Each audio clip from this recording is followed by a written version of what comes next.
And we have another game from the Swedish Constructed National Championships. Like the last time. Yeah. And just as always, it will be me playing. I hope you don't get tired of watching this deck, because there are some games with it left.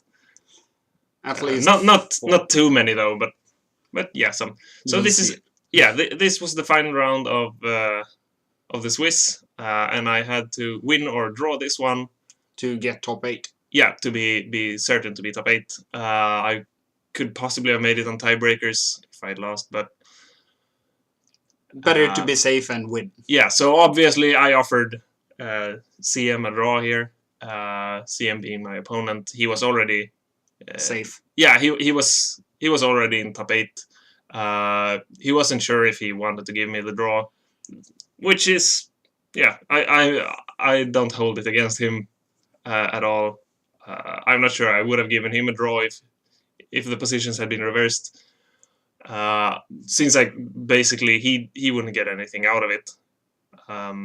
So we ended up playing, which I was fully prepared to do. Would be weird if you were like, I'm not gonna play this game, so fuck it. I'll forfeit. Yeah. His deck, I played against it a couple of times. It's a really, really cool rogue gearsmith deck with a lot of OTK potential. A lot. Yeah. So basically, you always want blockers, because you never know when he will dish out a huge ton of damage. Yeah, so basically he plays the guy with that kind of attack, even if it hasn't been under your control since the start of the turn. He'll buff it with something like a Dude Maker, and then he'll Hot Pepper and kill you. So you always want blockers against this deck. And since you know that it's might be coming, it gets a little harder for him to actually get those sweet spots when you're all tapped out and he just swings in with a toolbox or something else.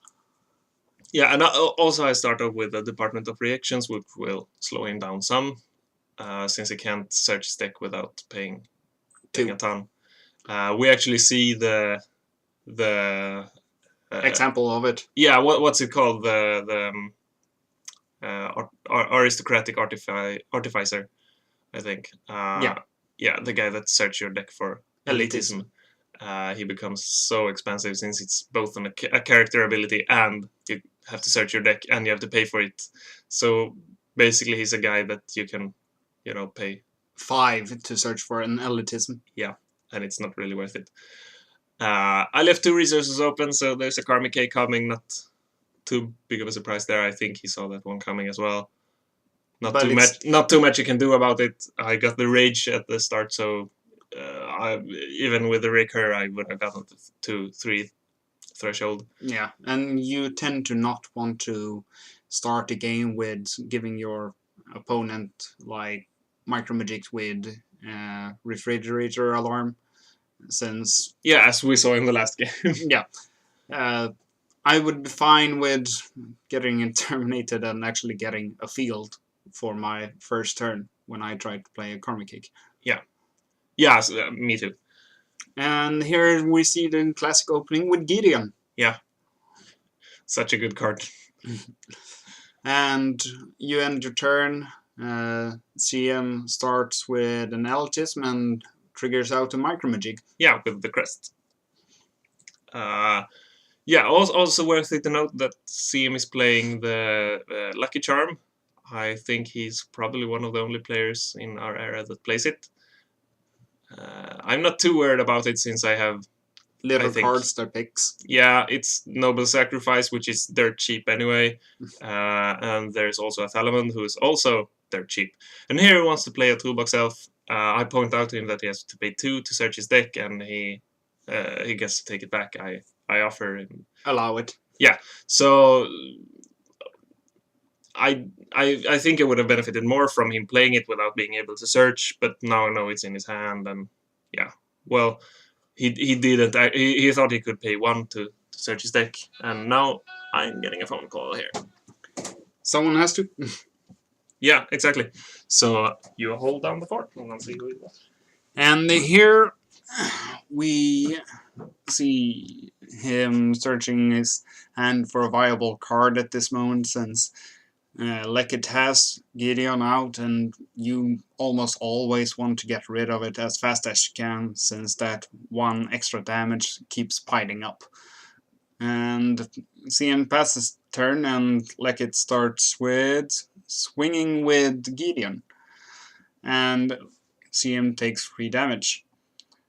I would actually agree with not blocking it, since he has the potential of dealing fatal damage with the micromajig if he actually gets on a dude maker or hot pepper, or, well, as long as CM has characters on the field, he has the potential to actually go for a 1-turn kill.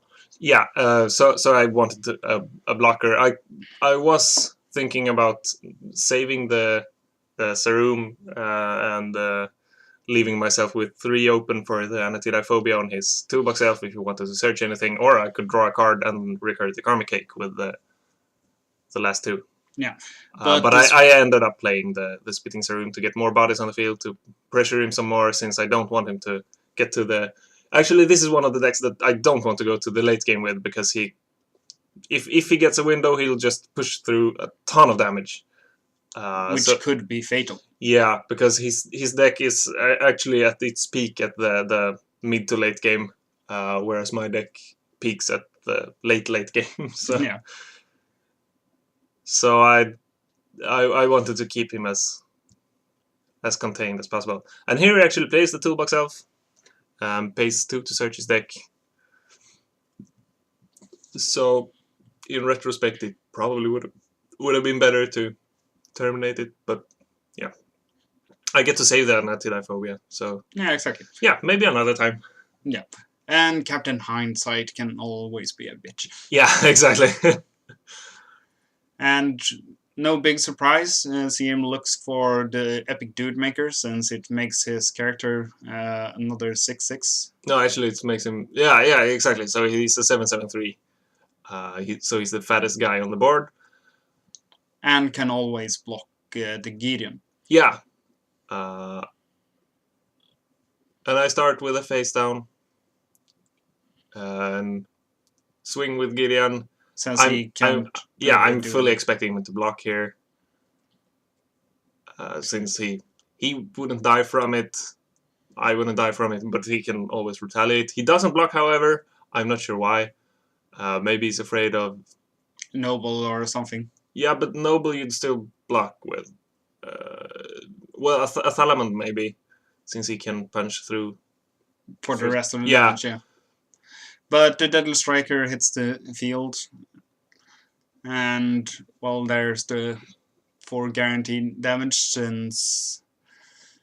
Or, well, actually, CM might play Dry Gulch on it, so it can get removed. But I don't think he runs Dry Gulch. I think it's actually... in our meta game right now, Dry Gulch is actually a super good card, even if you only run 2 Thresh, because then you can Dry Gulch the Deadly Striker, which is a... In almost every Warlord deck.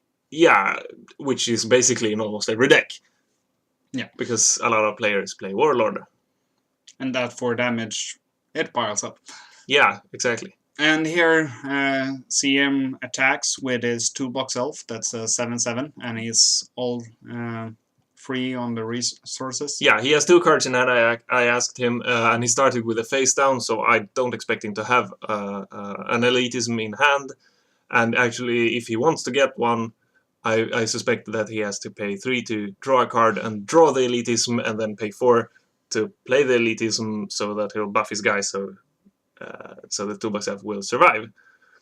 And if he does that, I will lose the Spitting Serum that I didn't want to lose without trading for his character. The Deadly Striker, I want him to die as soon as possible. Yeah. And you assign your damage equally around the characters. And as we can see, CM actually has a hidden sandwich in his hand. So he could have played that, but he's... Yeah, he goes for the It's a Trap, which I think is really nice. Personally, I'm not sure I would play the same, but it's a good card for this sort of situation, since he Yeah. bounces the Epic Dude Maker, he bounces, The toolbox elf. so he gets them back to his hand. But if he would have played the Hidden Sandwich, he would have still had the toolbox left on the field and still be able to swing for the next turn. But I believe he now will choose to just bounce it, since he still has enough resources to play it again. Yeah, exactly. Which I think we will see. One thing to note that was that he wasn't actually attacking my faction, but the Department of Reactions. Yeah.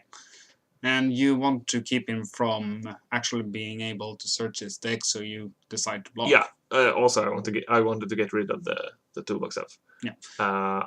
And he chooses to pay 4 to place the Dude Maker on the Magic. Yep. And he swings through and kills the Department of Reactions. Not much to do about it at this point. Yeah. And then I paid 2 to recur the Karmic Cake, since I have 2 resources open and the Karmic Cake in my discard pile. And I get to look through almost my entire deck, since I have 2 Rage left and they're both at the top. Which we'll see right here, I think. So yeah, so there they are. Stacked neatly. Yeah, exactly. So now basically I have one Karmic Cake that is fully alive, and then the rest... Yeah, actually at this point, if I draw a Karmic Cake, I'll most likely just face down it. It's not worth searching the resources. No. Most of the time. Maybe if I get to the late game, but then no. If I'm you not- really yeah, want to thin out your deck. Yeah, but the thing is, I don't really want to thin out my deck that much. So as we saw there, I have both Anatidaephobia and the Dark Awakening face down. 2 very good cards. At this point, since your Anatidaephobia can always, terminate one of his characters that will swing in for a lot of damage when they attack, and can attack with haste. Yeah, and also something to note here is that I will almost be guaranteed the block with the Dark Awakening, since I could play the Dark Awakening in the Deadly Striker, and if he HR8, I get Micromagics that can block. If he doesn't, I'll get the Deadly Striker that can block. So I attack with Gideon, applying that extra pressure. Now he's just 2 Deadly Strikers away from dying if Gideon stays on the field. Yeah. And, well... Dark Awakening. Yeah. My only regret is that it was from a face-down position, so I lose 1 resources. I love my resources. But then again, there's not much to do about it. No. Yeah, and also if I can bring it down to 5 influence, the resources won't matter as much. I can play Baskbile and he dies. I can probably find a Siege Machine or something. And especially if I get a block with the Deadly Striker and he doesn't get any blockers to my Gideon, he'll be down to 2, which is not a place where you want to be, especially against this deck. No. Because at 2 influence, I have so many cards that will kill you. And there's a lot of thinking I'm thinking that he is thinking about having the luck to draw into his refrigerator alarm, but since he noticed that it's down to 4 resources, he won't be able to draw it and play it. Yeah. So I play the Deadly Striker, draw a card. Deadly dies. Yeah. And I think the card that I drew was actually a Siege Machine. Yeah, I believe so as well. So if he doesn't get any blockers, I think I'm pretty good actually. Yeah. And even if the Gideon would be killed, you have another Gideon in your hand. Yeah, exactly. And also if he plays any characters, I can terminate it with Anatidaephobia. Since I have 1 resource open, and but that would leave me at very few resources. So I'll start off with the face down. In this case, being Gideon. Yeah, because he doesn't do anything. And No, actually, I think the card I drew from the Dark Awakening was another Dark Awakening, because here I'll pay 3 to draw a card, and the card I draw is... Oh, that's right. Yeah, so he's down to 2 influence, I have 4 resources open, I drew into a Siege Machine, I play it. And at this point, it's more or less GG. Yeah, unless he has, you know, carte block would prevent it. I'm not sure he runs it. Or the thing that lets an item enter play on your side of Yeah, the the pattern enforcement, but I don't Yeah. think anyone ever plays that. Actually, I think it might be good in this. We have some Siege Machine decks. And yeah, so it might be good. Yeah. I'm not sure. It's very situational, though. And He there's doesn't the- have an answer, so You shake hands. yeah, and I win. And we then proceed to...